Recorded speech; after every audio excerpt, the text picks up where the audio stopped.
few nights ago, Channel 4, in all their wisdom, decided to revive an old TV show from back in the 80s.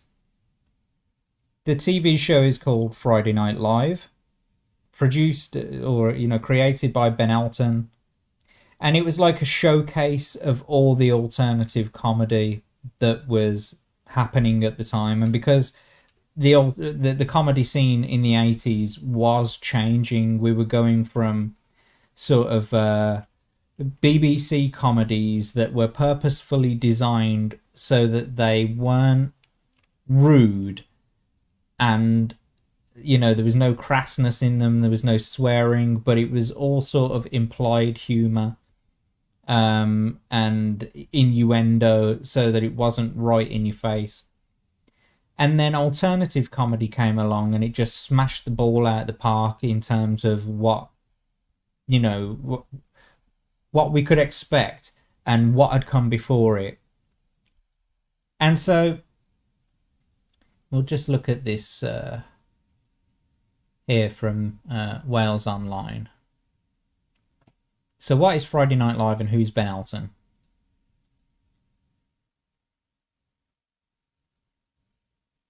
So that's Ben Elton there. All right. He's done all sorts of comedy shows. He's written for loads of comedy shows. He used to write for Blackadder. He's recently been writing for a David Mitchell show called Upstart Crow, which is about it's like a satirical look on the life and times of William Shakespeare, with David Mitchell playing Shakespeare. And I thought it was actually quite good. In fact, a lot of things that Ben Elton writes is quite good. It's quite funny. And so here we go. Legendary comedy show Friday Night Live is set to return for one night only on Friday, October the 21st. The original series ran from 1985 to 1988 and launched the careers of a huge array of world-class comedy talent. Now, host Ben Elton, 63, is back as ringmaster to reunite the game-changing architects of anarchy who broke through in the 80s and blend their groundbreaking comedy exploits with today's trailblazers currently storming the circuit. This one-off return is to mark Channel 4's 40th anniversary. Oh, and boy, what a celebration it was. But we'll get into that in a bit. So, as mentioned, the series began in 1985 and was originally called Saturday Night Live. Ben Elton hosted the series, featured the likes of Hugh Laurie, or House. If you didn't know who Hugh Laurie was by name, it's Dr. House. Stephen Fry, and I mean, like, Hugh Laurie and Stephen Fry, they worked together. They were a comedy duo, and they had their own television show, a bit of Fry and Laurie. They were also cast prominently in the Blackadder series. Like, super funny comedy writers and comedy character actors. Absolutely top notch, like top shelf stuff, like the stuff that you save for Christmas, the stuff that you put away for people that you like spending time with, that sort of thing. Same with Harry Enfield. He's a little bit more lowbrow, because he catered to the more working class of people. I'm not saying that Hugh Laurie and Stephen Fry didn't get a laugh out of working class people, because they're it's timeless, and it is it's brilliant comedy, and so it made everyone laugh. Anyway, so who else we got? Harry Enfield, part of the comedy team in the new edition. Okay, strange. He will be joined by a whole new host of stars, including Rosie Jones, Marwan Rizwan, and Jordan Gray. I didn't know who Jordan Gray was until this episode. Is Rosie Jones the one with MS? She's got multiple sclerosis or cerebral palsy, or she's got something anyway, and so it makes her... And she's very aware of it. I'm not knocking her or anything, but, Rosie Jones is not exactly the top shelf of like what we had on the original Friday Night Live. For example, Rick Mayall, Now, Rick Mayall is a comedy legend. They Ben Elton and wrote for the Young Ones along with Rick Mayall and Lisa Mayers. In fact, they all had, you know, some sort of creative influence on it. But Ben Elton, Lisa Mayers, and Rick Mayall were pretty much the main guys on the Young Ones. And I mean, Rick Mayall, he was a character actor, and he had all sorts of different characters. You'd got Rick, and then you'd got Kevin Turvey, Kevin's ear, and he was from the Midlands like me. And then obviously you'd got Rick had sort of transformed into the Rick that we have in the Young Ones, and you've got obviously his main comedy partner Adrian Edmondson. They worked together for a very long time, the best of mates. You know, they went on to create the TV shows like The Dangerous Brothers, Filthy Rich and Cat Flap. They would do the Comedy Strip Presents. Bottom, that's a really big one. Bottom is just genius. Rick, like seeing Rick Mayall as an actual person in the real world and watching how he transforms into the character of Richie in Bottom, this depraved, sad virgin of an adult man, you know, and he's just grimy and disgusting, and the way that he thinks, and you know, he's so violent and he's so narcissistic and he's so spoiled. It is comedy fucking genius. And so Friday Night Live spawned people like them, obviously, and that's a picture there of David Mitchell as William Shakespeare in Upstart Crow, which in recent years, it says here, Elton has written Upstart Crow, which stars David Mitchell and parodies the life of William Shakespeare. And he did a live Australian comedy show, Ben Elton Live from Planet Earth. And so, yeah, that's what Friday Night Live was. And now it's turned into something a little bit more, let's say. So, I can't show you the actual video. Let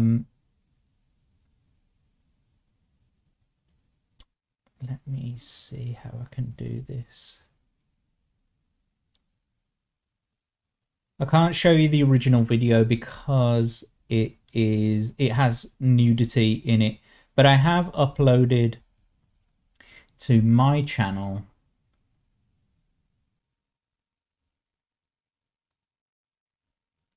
so I made this video.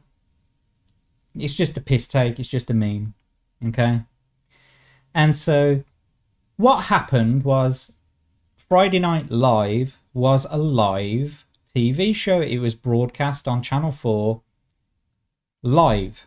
So everything that was happening as it was being broadcast.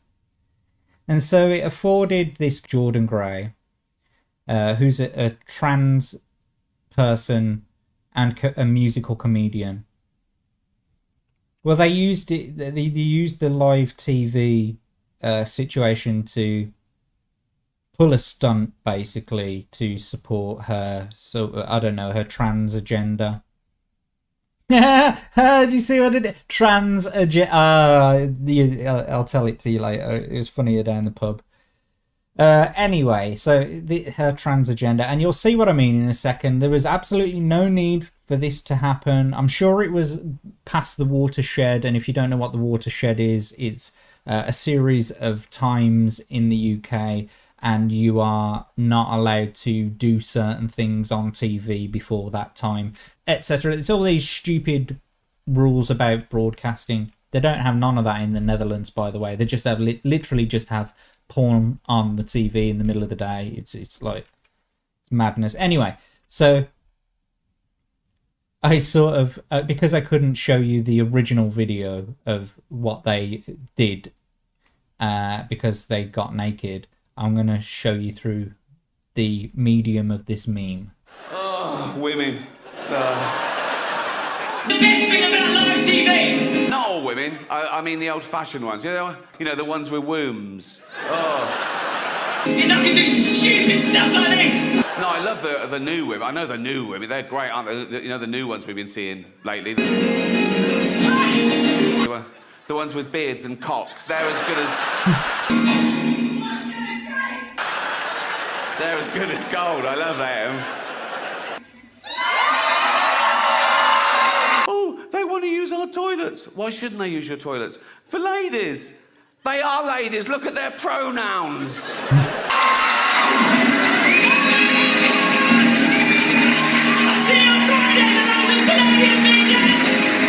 What about this person that isn't a lady? Well, his penis.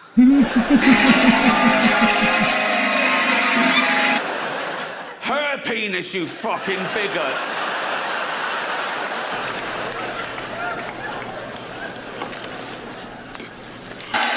Now that is what I call a knob gag. Where he actually says there is a knob gag. That's what I call a knob gag.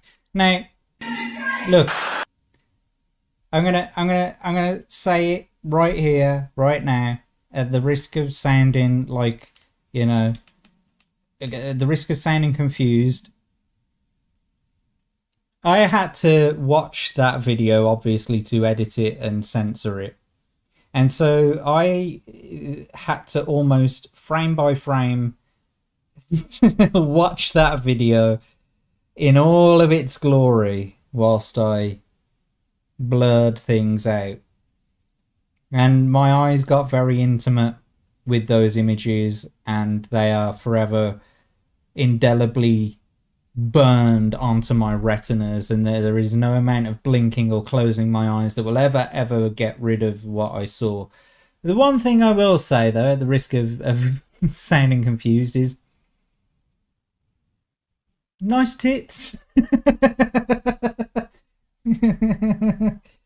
The tits weren't bad. I genuinely, like, if I fancied women with dicks, I wouldn't mind playing with them tits, because, you know, they weren't bad tits, but there was a cock there. But I mean, let me just put it into perspective for you. They jump from behind the piano, yeah. They strip their clothes off, and then they do this little jump, and then this little Michael Jackson, you know, sort of belly hold and leg flick. And whilst this is happening, their junk is just sort of flopping about the place, yeah. But I don't know whether it might be because of like the hormone treatment that they've had, but they had to really stretch their penis to get it onto that last note at the end there. And I'm just thinking to myself, was that the right decision there for you to get your flaccid, shriveled penis out on a live television show where people weren't expecting it? Because usually there's like warnings that happen before the shows.